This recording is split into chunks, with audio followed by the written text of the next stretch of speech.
Je pense qu'on est dans un pays, par exemple, où il serait demain très compliqué, dans une forme de régionalisation, décentralisation ou déconcentration, en tout cas régionalisation, d'expliquer à tout le monde, professionnels et assurés, que le tarif des séjours hospitaliers ou des actes en ville serait différent d'une région à l'autre. Je pense que ce n'est pas dans notre ADN, ce n'est pas dans notre culture. Ça poserait 1000 problèmes. Et donc, quand on parle de régionalisation, on peut penser très rapidement à des ORDAM, ONDAM régionaux, ce qui signifie tout simplement non pas des budgets, mais des tarifs différenciés. Moi, je n'y crois pas à ça. Vous ne croyez pas aux ORDAM? Parce qu'un ORDAM, ça veut dire des tarifs différenciés. Oui. Ça ne veut pas dire autre chose.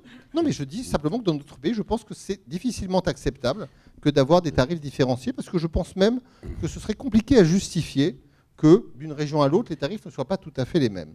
Une fois que j'ai dit ça, qui ferme la porte, c'est ma conviction, à un certain scénario, je suis convaincu que nos outils nationaux ont une vraie limite. Bon.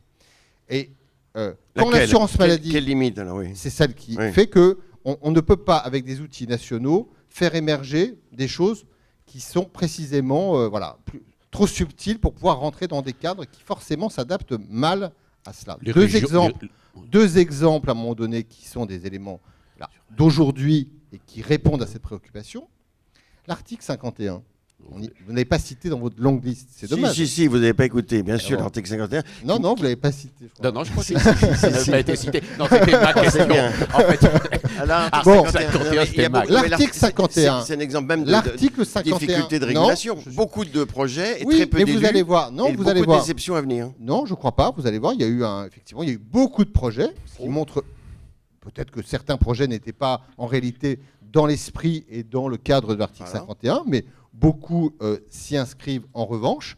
Oui, en effet, on a été un peu dépassé en début d'année par le nombre de projets. Et donc, il y a eu un sentiment de flottement. Mais je pense qu'on a mis en place un certain nombre de choses pour aider les porteurs de projets. Parce que souvent, il y avait aussi besoin que les porteurs de projets travaillent. Et donc, vous allez voir que là, dans les prochaines semaines, on va en sortir pas mal des projets article 51. Mais l'article 51, sur lequel je me permets de rappeler que ça a été... pas seulement, mais beaucoup une proposition de l'assurance maladie dans un rapport chargé-produit d'il y a 2 ans, c'est quelque chose qui doit précisément nous permettre de faire naître de l'innovation organisationnelle et donc économique et tarifaire, parce que l'un ne va jamais sans l'autre. Avec des dérogations. Voilà. Avec des dérogations, et qui est une forme de réponse. Les CPTS, on va y venir. Le gouvernement dit on veut que le territoire national se maille le plus vite possible de ces PTS. On en tire collectivement la conviction que si on veut que ça marche, il faut que ce soit dans le cadre conventionnel, parce que le cadre conventionnel donne une stabilité, une visibilité aux acteurs, et que c'est une condition pour qu'ils s'y engagent. Bon, mais cette négociation conventionnelle et cet accord, si vous l'avez bien lu, c'est un accord qui, justement, a évité de vouloir tout cadrer. 1000 et en qui a 2022. qui a renvoyé fondamentalement, quand on lit le texte, la définition fine des missions et même la négociation fine des budgets au niveau local. Combien ça va coûter au niveau national local, totalement? Ça coûtera le nombre de... Voilà, c'est un peu compliqué à dire. 1000 multiplié par... On considère qu'une CPTS, en fonction de sa taille et de l'ampleur, l'ambition qu'elle va se donner dans les missions qu'elle va déployer, ça va représenter un budget annuel pour l'assurance maladie qui sera entre 250 000 et 450 000 euros par an. Après, vous multipliez... Oui. Vous arriverez à 1000 en 2022 ?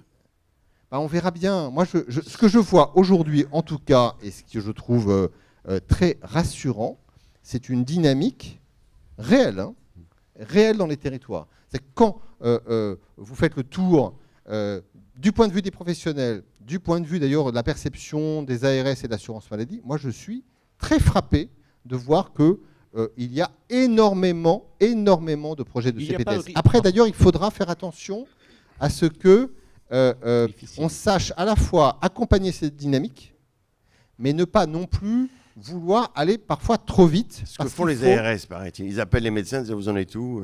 Il y a une pression. On a le droit d'appeler un médecin pour lui demander où il en est, mais je veux dire, mais après, il faut vérifier que la CPTS qui, à un moment donné, dont on dit, nous sommes les professionnels qui allons créer la CPTS sur le territoire X ou Y, que ces professionnels, je dirais, aient la surface, la légitimité, la représentativité pluriprofessionnelle et sur d'autres critères qui permettent de se dire, si on part avec ce noyau, on embarquera les autres. C'est ça qui est important. Oui.